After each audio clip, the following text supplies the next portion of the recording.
Guys, welcome to Hanish Travelo. ഇന്ന് നമ്മൾ വന്നിരിക്കുന്ന വെള്ളത്തിൽ കൊടുന്ന് നിൽക്കാനാണ്, ബോട്ടിംഗ് ചെയ്യാനാണ്.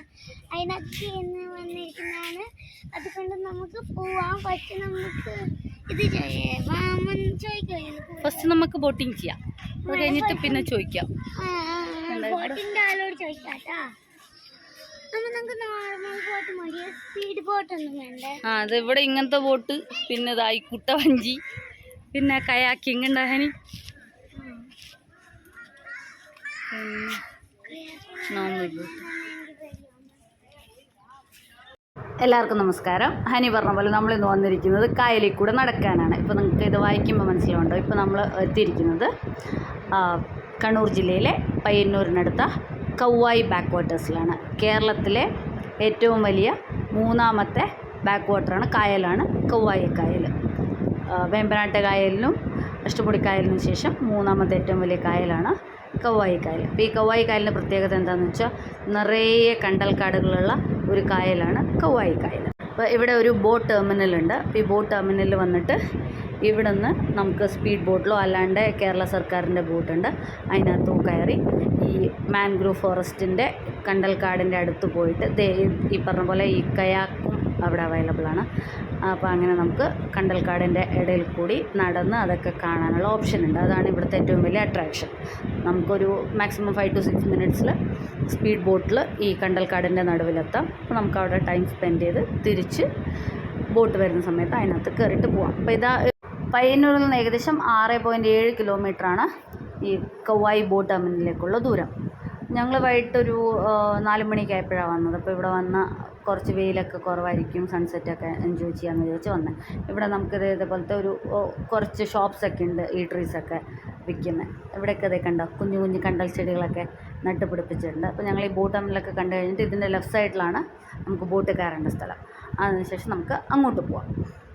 ഉത്തര കേരളത്തിലെ ഏറ്റവും വലിയ ജലസംഭരണിയായ ഈ കൗവായി കായൽ വടക്ക് നീലേശ്വരം മുതൽ തെക്ക് ചെമ്പല്ലിക്കുണ്ട് വരെ 40 കിലോമീറ്റർ നീളത്തിലും 1264 കിലോമീറ്ററോളം വിസ്തൃതിയിലും പരന്നു കിടക്കുന്ന ഒരു കായലാണ്. കായലിൻ്റെ ഏറ്റവും വലിയ പ്രത്യേകത അതിൻ്റെ ജൈവ വൈവിധ്യവും പിന്നെ ഞാൻ നേരത്തെ പറഞ്ഞ കണ്ടൽക്കാടുകളാണ്. കേരളത്തിലെ ഏറ്റവും കൂടുതൽ കണ്ടൽക്കാടുകളുള്ള കുഞ്ഞിമംഗലത്തെ നീർത്തടങ്ങൾ, കുണിയൻ, ചെമ്പല്ലിക്കുണ്ട്, ഇതൊക്കെ ഈ കൗവായി കായലിൻ്റെ ഭാഗമായിട്ട് വരുന്നതാണ്. അപ്പോൾ അതിൻ്റെ ഇടയിൽ കൂടി ഒരു തെങ്ങ് ഇങ്ങനെ ചാഞ്ഞ് കിടക്കുന്നുണ്ട്. അപ്പോൾ എനിക്ക് അതിൻ്റെ മുകളിൽ ഒന്ന് കയറിയാൽ കൊള്ളാമെന്നുണ്ടായിരുന്നു. അങ്ങനെ അതിൻ്റെ മുകളിൽ കയറാൻ നോക്കിയതാണ്, പക്ഷേ കയറാൻ പറ്റില്ല. പയ്യന്നൂർ നഗരസഭ ഹരിത വിനോദസഞ്ചാര കേന്ദ്രം കൗവായി. ഈ വിനോദസഞ്ചാര കേന്ദ്രം നിങ്ങളുടെ മനസ്സിൽ മായാതെ നിൽക്കട്ടെ. ടിക്കറ്റ് കൗണ്ടർ ഇവിടെ ഇവിടെയാണ്. ഇവിടെ അപ്പം നമ്മൾ ടിക്കറ്റ് കൗണ്ടറിലെത്തിയിട്ടുണ്ട്. ഇവിടെ നമുക്ക് 2 ഓപ്ഷൻ ഉണ്ട്. അതായത് നിങ്ങൾക്ക് കൗവായി ബീച്ചിലേക്കും പോവാം, കണ്ടൽക്കാടുകളിലേക്കും പോവാം. അപ്പം രണ്ടിടത്തേക്കും പോകണമെന്നുണ്ടെങ്കിൽ സെപ്പറേറ്റ് ടിക്കറ്റ് എടുക്കണം. അപ്പോൾ കണ്ടൽക്കാടിലേക്ക് മാത്രമാണെന്നുണ്ടെങ്കിൽ ഒരു ബോട്ടിന്, സ്പീഡ് ബോട്ടാണെങ്കിൽ ഒരു ബോട്ടിന് 800 രൂപയാണ്. അത് 6 പേർക്ക് ഇരിക്കാം. നമ്മൾ 4 പേരായതുകൊണ്ട് ഒരു ഫുൾ ബോട്ട് എടുക്കുക ചെയ്തത്. അങ്ങനെ 800 രൂപയ്ക്ക് ഞങ്ങൾ സ്പീഡ് ബോട്ട് എടുത്തു. അപ്പോൾ ഏകദേശം 5-6 മിനിറ്റിൽ നമ്മൾ ഇവിടെ നിന്ന് ഈ കണ്ടൽക്കാടിൻ്റെ അടുത്ത് എത്തുന്നതാണ്. അപ്പം ഞങ്ങളുടെ മെയിൻ ഉദ്ദേശം കണ്ടൽക്കാട് വിസിറ്റ് ചെയ്യാന്നുള്ളതായിരുന്നു. ഇപ്പോൾ ബീച്ച് നമ്മൾ വേറെ ബീച്ച് കാണുന്നതാണല്ലോ. അപ്പോൾ ഈ കൗവായി ബീച്ചും വേറെ ഫേമസ് ആണ്. അപ്പോൾ ഈ ബീച്ചിലേക്ക് പോകാൻ വേണ്ടിയിട്ട് നമുക്ക് സ്പീഡ് ബോട്ടും ഓപ്റ്റ് ചെയ്യാം, അല്ലാണ്ട് തന്നെ കേരള ഗവൺമെൻറ്റിൻ്റെ ബോട്ടുണ്ട്. അപ്പോൾ അത് 10 രൂപ 20 രൂപ എന്തോ ആണ് ഒരാൾക്ക് ചാർജ് ചെയ്യുന്നത്. അത് പിന്നെ ഞങ്ങൾ ചോദിച്ചില്ല, കാരണം കണ്ടൽക്കാടിലേക്ക് പോകാൻ വേണ്ടിയിട്ട് ആ ബോട്ടില്ല.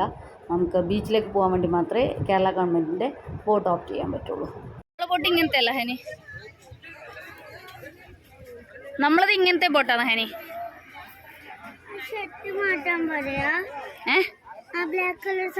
അത് വെയിലടിക്കുന്നതിനാണ് ഞങ്ങൾ വെക്കുന്നത്. വേണം പറഞ്ഞാൽ നമുക്കും വെക്കും കേട്ടോ. ഈ ബോട്ടിൽ ആ തുഴയുന്ന അടിച്ചമേ, സ്വന്തം തുഴയണം. ഇത് നമ്മൾ തൃശ്ശൂർ പോയി ചെയ്തത്. എന്നിട്ട് പാതി വഴിയിൽ തൃപ്രയാർ അമ്പലത്തിന്റെ പുഴയിൽ പെട്ടുപോയി. നമ്മ തൃപ്രയാർ പുഴയിൽ നടുക്കായി പോയി. ഇതാ കണ്ട, ഇങ്ങോട്ടാ. മീൻ പിടിക്കുന്ന ബോട്ടാ? അല്ല, ഇത് മീൻ പിടിക്കുന്ന ബോട്ടല്ല. പിന്നെ അത് മീൻ പിടിക്കുന്ന ബോട്ട് 2 എണ്ണം. കേരള സർക്കാരിന്റെ ബോട്ടാണ് ഇത് മറ്റേ വലിയ പറമ്പ് ബീച്ചിൽ പോകുന്ന ബോട്ട് ഇത് കണ്ട സർക്കാർ. അതുകൊണ്ട് ഞാൻ പറഞ്ഞ ഇനി പൈസ കുറവായിരിക്കും. ഒരാൾക്ക് 5 രൂപ 10 രൂപ അങ്ങനെ ആയിരിക്കും. ഇത് ചോദിച്ചോക്കാൻ. ഈ ബോട്ടിന് എത്രയാ റേറ്റ്? ഇത് അടുത്തൊക്കെ പോകുന്ന ബീച്ചിലൊക്കെ എത്രയാന്ന് റേറ്റിന്? 10 രൂപ. Okay okay, thank you. ഞാൻ മറ്റത് കേരള സർക്കാരിൻ്റെ ബോട്ടാണ്. ഇതിപ്പോൾ നമ്മൾ പറശ്ശിനി പോവാൻ വളപട്ടണത്തിൽ നിന്ന് 10 രൂപ കൊടുത്താൽ പറശ്ശിനി വരെ ബോട്ടോ. ഇത് ബീച്ചിൽ പോകുന്നതാണ്. നമുക്ക് കണ്ടൽക്കാട്ട് നടക്കാൻ ഇത് ടിക്കറ്റ് കണ്ട. കീറി തോന്നില്ല. Mangroves only. ഇത് ബീച്ചിൽ പോവില്ല, കണ്ടൽക്കാട്ടിൽ മാത്രം. നമുക്ക് അവിടെ നടക്കട്ടെ. ഓക്കെ പോന്നു കണ്ട. ആ ബോട്ട് പോയി. ബോട്ടിൽ കൂടെ എന്താ വെള്ളം വീഴുന്ന? മുട്ടിന് താഴെ വെള്ളം ഉണ്ടെന്ന്.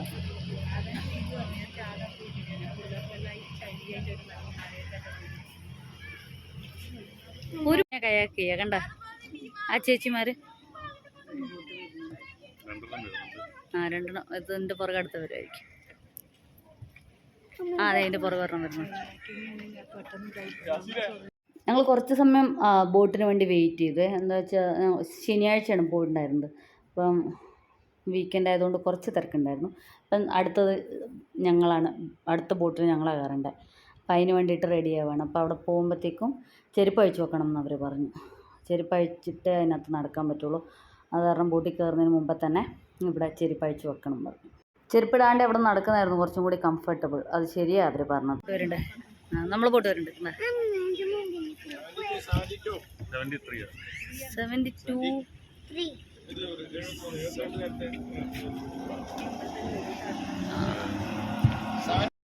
ഇവിടെ നോക്കൂ.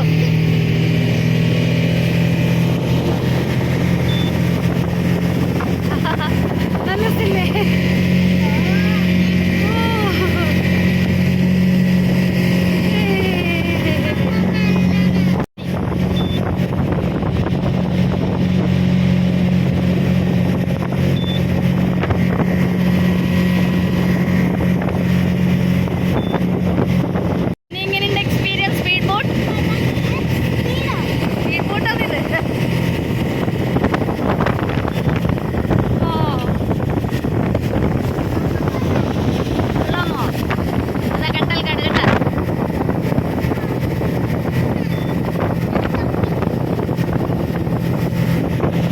ഇവിടെത്തി.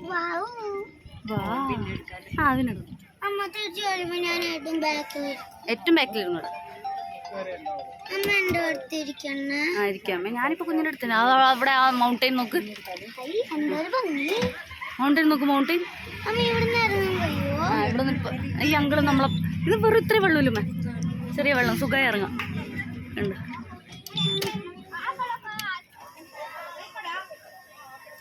ഇത്രേ ഉള്ളൂ, ശരി ഉള്ളൂ. അങ്ങനെ ഞങ്ങൾ ഒരു 5 മിനിറ്റിൽ ആ ബോട്ടിൽ അവരിവിടെ ഈ കണ്ടൽക്കാടിൻ്റെ നടുവിൽ കൊണ്ടിറക്കിയിട്ടുണ്ട്. ഇനി നമുക്ക് എത്ര വേണമെന്നുണ്ടെങ്കിലും ഇവിടെ സ്പെൻഡ് ചെയ്യാം. അത് കഴിഞ്ഞിട്ട് ഇപ്പം നമ്മൾ അല്ലമീൻ എന്നുള്ള ബോട്ടിംഗ് കമ്പനീൻ്റെ ബോട്ടിലാണ് വന്നത്. അപ്പോൾ ആ ടിക്കറ്റ് സൂക്ഷിച്ച് വെച്ചാൽ ഇതുപോലെ ആൾക്കാരെ ഡ്രോപ്പ് ചെയ്യാൻ വേണ്ടി ബോട്ട് വരില്ലേ. അപ്പോൾ നമ്മുടെ ഇഷ്ടത്തിനനുസരിച്ച് നമ്മുടെ സമയത്തിനനുസരിച്ച് അങ്ങനെ വരുന്ന ബോട്ടിൽ കയറി നമുക്ക് തിരിച്ചു പോവാം. നല്ല ഭംഗിയുള്ള ഒരു സ്ഥലം. നടന്നോ ഹനി, അങ്ങോട്ട് കേട്ടോ.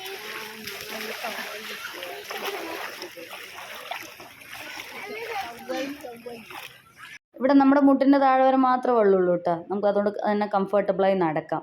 ഹനി ദേ വന്നപ്പോൾ തന്നെ സീഷൽസൊക്കെ പെറുക്കി തുടങ്ങിയിട്ടുണ്ട്, കുറേ കുഞ്ഞത്. ഇതുണ്ടാവേ ഇതാ ഇത്രേ വെള്ളമില്ലൂ, എൻ്റെ കാലിൻ്റെ ഇത്ര വരെ മാത്രം കണ്ട. മുട്ടിൻ്റെ അടുത്ത് വരെയില്ലേ. എനിക്ക് തോന്നുന്നേ വേലി ഇറക്കത്തിൻ്റെ സമയമാണ് തോന്നുന്നു. വേലിയേറ്റാകുമ്പോൾ ചിലപ്പം കുറച്ചും കൂടി. ഇപ്പം നമ്മൾ ഈ കാണുന്നതാണ് മാൻഗ്രൂവ് ഫോറസ്റ്റ് അല്ലെങ്കിൽ കണ്ടൽക്കാട് എന്നറിയപ്പെടുന്ന ഒരു ജൈവ ആവാസ വ്യവസ്ഥ. ഇപ്പോൾ കടലും പുഴയും കൂടി ചേരുന്ന ഉപ്പ് കലർന്ന വെള്ളമുള്ള സ്ഥലത്താണ് സാധാരണയായിട്ട് ഈ കണ്ടൽ ചെടികൾ വളരുന്നത്. ഇന്ത്യയിൽ കണ്ടൽ ചെടികൾ ഏറ്റവും കൂടുതലുള്ളത് പശ്ചിമ ബംഗാളിലും പിന്നെ അത് കഴിഞ്ഞാൽ ആൻഡമാൻ നിക്കോബാർ ദ്വീപുകളിലുമാണ്. പശ്ചിമ ബംഗാളിലാണ് ആദ്യമായിട്ട് കണ്ടൽക്കാടുകളെ ഒരു റിസർവ് ഫോറസ്റ്റായിട്ട് കൺസിഡർ ചെയ്ത് നട്ട് വളർത്താൻ തുടങ്ങിയത്. അപ്പോൾ ഹനി ആ കണ്ടൽ ചെടീൻ്റെ പൂവൊക്കെ എടുത്ത് കൈ പിടിച്ച് നിൽക്കുകയാണ്. അപ്പോൾ ഹനിക്ക് ഇത് ആദ്യത്തെ എക്സ്പീരിയൻസ് ആയത് കാരണം തന്നെ നല്ല എക്സൈറ്റ്മെൻ്റ് ഉണ്ട്. പറഞ്ഞാൽ ഞങ്ങൾക്കും ഈ കണ്ടൽ ചെടികളുടെ ഇടയിൽ കൂടി നടക്കുന്നത് ആദ്യത്തെ എക്സ്പീരിയൻസ് ആണ്. പക്ഷേ കണ്ടൽ ചെടികളൊക്കെ ഞങ്ങൾ നേരത്തെ കണ്ടിട്ടുണ്ട്. ഈ കണ്ടൽ ചെടീൻ്റെ പ്രാധാന്യം എന്താണെന്ന് വെച്ചാൽ ഇത് നോർമൽ ചെടികൾ അബ്സോർബ് ചെയ്യുന്നതിനേക്കാളും 50 ഇരട്ടി കൂടുതൽ കാർബൺ അബ്സോർബ് ചെയ്യുകയും ചെയ്യും, അത്ര തന്നെ ഓക്സിജൻ പുറത്തു വിടുകയും ചെയ്യും. അപ്പോൾ അതിനകത്ത് തന്നെ നമുക്കിതിൻ്റെ സിഗ്നിഫിക്കൻസ് മനസ്സിലാക്കാൻ സാധിക്കില്ലേ. അപ്പോൾ അതുപോലെ തന്നെ കുറേ അധികം മത്സ്യങ്ങളുടെയും അതുപോലെ പക്ഷികളുടെയൊക്കെ ഒരു ആവാസ സ്ഥലമാണ് ഈ കണ്ടൽക്കാട്. ഇത് നിറച്ചും ഇതാണ് ചിപ്പി കണ്ട അതന്നെ ഇവള് പെറുക്കുന്നു. സീഷൽസ് മുഴുവനെ പെറുക്കുന്നു. ഈ വെള്ളത്തിന്റെ ടേസ്റ്റ് എന്താണ്?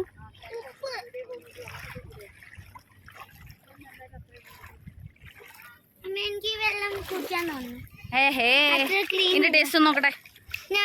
നീല്ല ഞാൻ നല്ല ഉപ്പളം, നല്ല ടേസ്റ്റ്. ഇങ്ങോട്ട് നടക്കാം. ആ അവിടെ എന്താ നോക്കല നോക്കി. ഇനി നല്ല ഉറപ്പായിരിക്കും കേട്ടാ ഈ കൊമ്പിന്.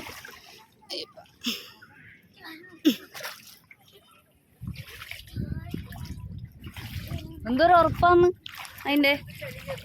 ആ ചെളിയുണ്ട്. ഹനി മതിമ പെറുക്കിയത് മതി.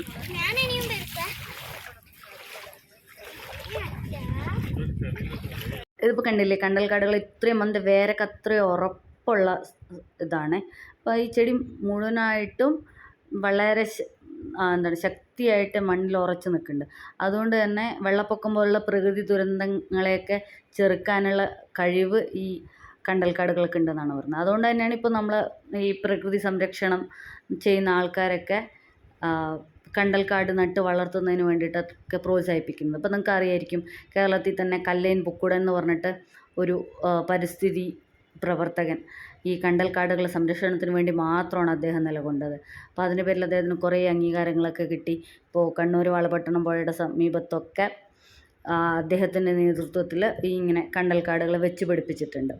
അപ്പോൾ നമുക്കത് ഗൂഗിളിൽ നോക്കിയാൽ മനസ്സിലാവും കല്ലൈൻ പുക്കുടൻ്റെ സിഗ്നിഫിക്കൻസ്, കേരളത്തിൻ്റെ പ്രകൃതി സംരക്ഷണത്തിൽ എത്ര ഇമ്പോർട്ടൻ്റ് ആയിരുന്നു എന്നുള്ളത്. ഇപ്പോൾ കണ്ടത് നല്ലൊരു എക്സ്പീരിയൻസ് ആണ് ഇതിങ്ങനെ നടക്കുക എന്നുള്ളത്. കാരണം ഇത്രയും വലിയൊരു കായലിൻ്റെ നടുക്കാണ് നമ്മളിങ്ങനെ നടക്കുന്നത് ഫ്രീ ആയി. ഇപ്പം വലിയ മീനോ പാമ്പോ മറ്റേ മുഷൂനെല്ലാം പോലത്തെ മീനുണ്ടോ? അത് ഏഴുമല ഉണ്ടോ? എന്താ ഭംഗി.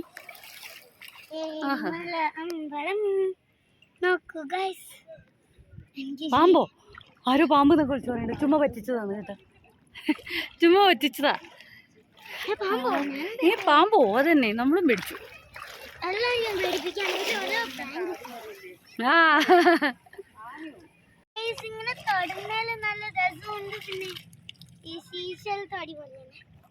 അമ്മയെടുത്തു. ആ ഇങ്ങോട്ട് ആഴം കൂടുതലാണേ. ഇങ്ങോട്ടൊന്നോ? യെസ്. ഇതോ ആ കുട്ടികൾ കയാക്ക് ഇത് വിടുത്തു. അമ്മേ നമ്മ നേരത്തെ കണ്ട കുട്ടികൾ തുടങ്ങി. തമിഴ് ആൾക്കാരാ തോന്നുന്നു. തെലുങ്കല്ല, തമിഴാവും. ഇപ്പം ഞങ്ങൾ വന്ന സ്പീഡ് ബോട്ടിൽ കൂടാണ്ട് ഇപ്പോൾ കണ്ടില്ല, ആൾക്കാർ കയാക്ക് ചെയ്തിട്ടും ഇവിടെ വരുന്നുണ്ട്. അപ്പോൾ അതിനു വേണ്ടിയിട്ടുള്ള ടിക്കറ്റും നമ്മൾ ടിക്കറ്റ് എടുത്ത സെയിം ബോട്ട് ടെർമിനലിൽ തന്നെ എടുക്കാം. അങ്ങനെ ആൾക്കാർ ഇപ്പോൾ കുറേ പേര് കയാക്ക് ചെയ്ത് വരുന്നുണ്ട്. അല്ലാണ്ട് ഈ സ്പീഡ് ബോട്ടിൽ കൂടിയും വരുന്നുണ്ട്. അപ്പോൾ ഇവിടെ ആൾക്കാരൊക്കെ ബോളൊക്കെ എടുത്തുകൊണ്ട് വന്ന് കളിക്കുന്നുണ്ട്. അത് പറഞ്ഞാൽ നമുക്കൊരു യുണീക്ക് എക്സ്പീരിയൻസ് ആണ്. ഇത്രയും വലിയ കായലിൻ്റെ നടുക്ക് ഇങ്ങനെ ഒരു വെള്ളം കുറഞ്ഞ സ്ഥലം, അതിൽ കൂടെ നമുക്ക് നടക്കാമെന്നൊക്കെ പറയുന്നത് ഒരു രസമല്ലേ. 6740 ചതുരശ്ര കിലോമീറ്റർ സ്ഥലത്തായിട്ട് ലോകത്തിലെ ഏറ്റവും കൂടുതൽ കണ്ടൽക്കാടുകൾ വളരുന്നത് ഇന്ത്യയിലാണ്. അതിൽ തന്നെ 88% കണ്ടൽക്കാടുകളുള്ളത് ആൻഡമാൻ നിക്കോബാർ ദ്വീപിലാണ്.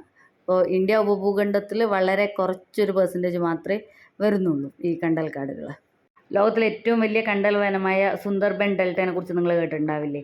പശ്ചിമ ബംഗാളിലും ബംഗ്ലാദേശിലുമായിട്ട് പരന്നു കിടക്കുന്ന ആ സുന്ദർബൻ ഡെൽറ്റ പ്രദേശത്താണ് ലോകത്തിലെ ഏറ്റവും കൂടുതൽ കണ്ടൽക്കാടുകൾ വളരുന്നത്.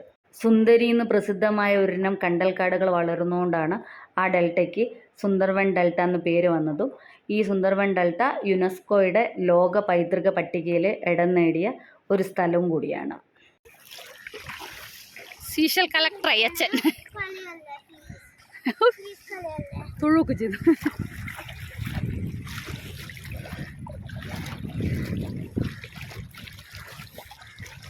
കേരളത്തിൽ ഏകദേശം 18 ടൈപ്പും ഇന്ത്യയിൽ മുഴുവനായിട്ട് ഏകദേശം 59 ടൈപ്പും കണ്ടൽ വനങ്ങളാണ്, അതായത് കണ്ടൽ ചെടികളാണ് ഉള്ളത്. ഞാൻ നേരത്തെ പറഞ്ഞതുപോലെ തന്നെ എല്ലാത്തരം നീർത്തടങ്ങളിലും ഈ കണ്ടൽ കാടുകൾ വളരില്ല. വേലിയേറ്റവും വേലിയിറക്കവും ഒക്കെയുള്ള കടലും കായലും ചേരുന്ന ഉപ്പുജലത്തിൻ്റെ സാന്നിധ്യമുള്ള സ്ഥലത്ത് മാത്രമാണ് കണ്ടൽ ചെടികൾ വളരുക. സുനാമീനെ പോലും ചെറുക്കാനുള്ള കഴിവ് ഈ കണ്ടൽ ചെടികൾക്ക് ഉണ്ടെന്നാണ് പറയപ്പെടുന്നത്. അപ്പോൾ ഈ കണ്ടൽ കാടുകളുടെ ഇത്രയും പ്രത്യേകതകൾ മനസ്സിലാക്കിക്കൊണ്ട് തന്നെ ഇപ്പോൾ കണ്ടൽ ചെടികൾ വച്ച് പിടിപ്പിക്കുക എന്നുള്ളത് ഇപ്പോൾ എല്ലാ ഗവൺമെൻറ്റുകളും ഇനീഷ്യേറ്റ് ചെയ്യുന്ന ഒരു പ്രവൃത്തിയാണ്. അപ്പോൾ ഇതിൻ്റെ പ്രാധാന്യം കണക്കിലെടുത്തുകൊണ്ട് എല്ലാ വർഷവും ജൂൺ 26 അന്താരാഷ്ട്ര കണ്ടൽ ആവാസ വ്യവസ്ഥ സംരക്ഷണ ദിനമായിട്ട് യുനെസ്കോ ആചരിക്കുന്നുണ്ട്. ഇങ്ങോട്ട് നടക്കാം, ബോട്ട് വരുമ്പോൾ കയറി പോവാം, അതുവരെ ഇവിടെ വെള്ളത്തിൽ നിൽക്കാം. Okay, good idea. വാ, അവിടെ അവിടെ ആ ഇവിടെ ആ സൈഡിൽ ആ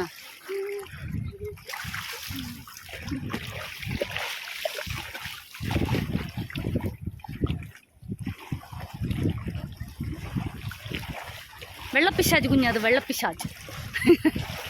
എന്താ വെള്ളം കാണിച്ചാൽ പിന്നെ കയറില്ല, വെള്ളം കാണിച്ചാൽ പിന്നെ കയറാത്ത കുഞ്ഞത്. വായിൽ മാത്രം ആക്കരുത്, ഓക്കെ? വായിൽ കണ്ണിലാക്കരുത്, കണ്ണിലാക്കി എരിയും ഉപ്പുവെള്ളം. ഇനിയിപ്പോൾ ഞങ്ങൾ തിരിച്ച് പോകാൻ വേണ്ടി ബോട്ടിന് വെയിറ്റ് ചെയ്യണം. ഏകദേശം 1 മണിക്കൂർ കൂടുതലായി ഞങ്ങളിവിടെ വന്നിട്ട് തന്നെ.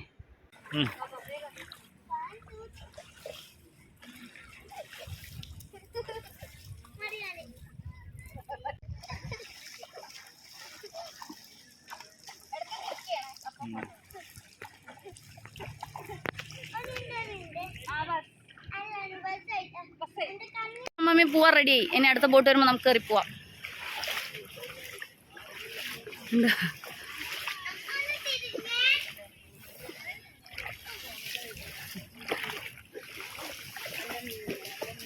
ആ എന്താ നമുക്ക് ഇതിനകത്ത് കയറാം. വന്നതല്ലേ ഇവര്? ആന്ന്. ആ ഇങ്ങോട്ട് വാ ഹനി, നല്ല ആഴ. അവിടെ നദി പറഞ്ഞു ഇങ്ങോട്ട് വരും. ആ ആഴുണ്ട് കേട്ടോ ഇവിടെ, കുറച്ച് ഈ സൈഡിലേക്ക് വരാം. നല്ല ഹനി ഇവിടെ വാ. അങ്ങനെ ഞങ്ങളത് കണ്ടൽക്കാടിൻ്റെ ഇടയിൽ കൂടെയുള്ള നടത്തമൊക്കെ എക്സ്പീരിയൻസ് ചെയ്ത് തിരിച്ചു പോവുകയാണ്. അത്രയും ചെറിഷിങ് ആയ, അത്രയും മെമ്മറബിളായ ഒരു എക്സ്പീരിയൻസ് ആയിരുന്നു എന്ന് വേണം പറയാൻ. ഇത്രയും അടുത്തായിട്ടും ഞങ്ങൾ എന്തുകൊണ്ട് വരാൻ വൈകി എന്നുള്ളതിലാണ് ഇപ്പോൾ എനിക്ക് സങ്കടം. അപ്പോൾ ഈ വിഷ്വലൊക്കെ നോക്കൂ, അത്രയും ഭംഗിയുള്ള വിഷ്വലല്ലേ. നമുക്ക് ഒരു ലൈഫ് ടൈം സന്തോഷിക്കാൻ പറ്റുന്ന പോലത്തെ ഒരു എക്സ്പീരിയൻസ് ആയിരുന്നു ശരിക്കും ഈ കണ്ടൽക്കാടിൻ്റെ ഇടയിലുള്ള നടത്തം. അപ്പം നിങ്ങൾക്ക് സമയം സാഹചര്യമൊക്കെ അനുവദിക്കുകയാണെന്നുണ്ടെങ്കിൽ ഒരു പ്രാവശ്യമെങ്കിലും വന്ന് കാണേണ്ട, എക്സ്പീരിയൻസ് ചെയ്യേണ്ട ഒരു സ്ഥലം തന്നെയാണ് ഈ കൗവായി കായലിന് നടുവിലുള്ള കണ്ടൽക്കാടിൻ്റെ ഇടയിൽ കൂടിയുള്ള നടത്തം. അപ്പം എന്തായാലും ഞങ്ങൾ തിരിച്ചു പോകണം. ഇവിടെ എല്ലാ ദിവസവും ഈ ബോട്ടിംഗ് ഉണ്ട്. അപ്പം നമുക്ക് എപ്പോൾ വേണമെങ്കിലും വന്ന് എക്സ്പീരിയൻസ് ചെയ്യാം. ഇപ്പോൾ പ്രിഫറബിളി മഴക്കാലം തുടങ്ങുന്നതിന് മുമ്പേ വരികയാണെന്നുണ്ടെങ്കിൽ കുറച്ചും കൂടി നന്നായിട്ട് എക്സ്പീരിയൻസ് ചെയ്യാൻ പറ്റുമായിരിക്കും എന്ന് തോന്നുന്നു. ഇപ്പോൾ വൈകുന്നേര സമയത്തൊക്കെ വരികയാണെന്നുണ്ടെങ്കിൽ നമുക്ക് നല്ലൊരു സൺസെറ്റൊക്കെ ആസ്വദിച്ച് പോവാം.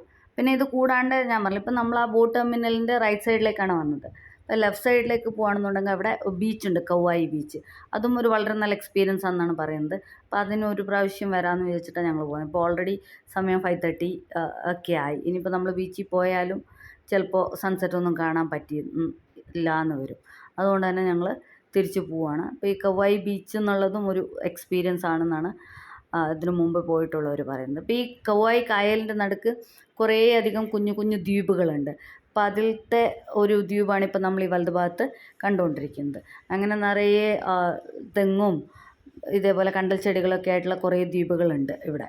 ക്യാമ്പിംഗ് ഓപ്ഷൻസും ക്യാമ്പിംഗ് സൈറ്റും ഒക്കെ അവൈലബിൾ ആണ് കേട്ടോ. അപ്പോൾ നമുക്ക് അങ്ങനെ ദ്വീപിൽ ക്യാമ്പ് ചെയ്യണമെന്നുണ്ടെങ്കിൽ അതിനൊക്കെയുള്ള അവസരങ്ങൾ ഇവിടെയുണ്ട്. നമ്മൾ അതിനനുസരിച്ച് നേരത്തെ എൻക്വയർ ചെയ്ത് ബുക്ക് ചെയ്തൊക്കെ വന്നാൽ മതിയാവും.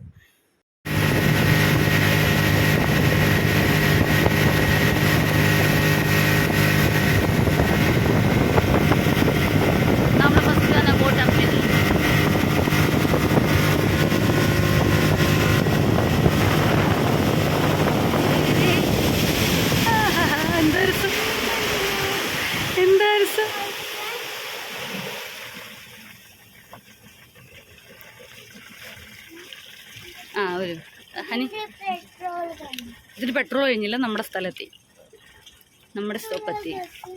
ഇത്ര വേഗത്തിയൊന്നും വായന ഇറങ്ങിക്കോ. അങ്ങനെ ഞങ്ങളിത് കണ്ടൽക്കാട് എക്സ്പ്ലോറേഷനൊക്കെ കഴിഞ്ഞ് വന്നിരിക്കുകയാണ്. അപ്പോൾ വളരെ നല്ലൊരു ഈവനിങ് ആയിരുന്നു ഞങ്ങളുടേത്. അപ്പോൾ ഈ കണ്ടൽക്കാടുകൾ ഇത്രയും കണ്ട് വന്ന സ്ഥിതിക്ക് നമ്മൾ കല്ലൻ പൊക്കൂടനെ കുറിച്ച് കുറച്ചും കൂടി പരാമർശിക്കാണ്ടിരിക്കുന്ന മോശമായിരിക്കും.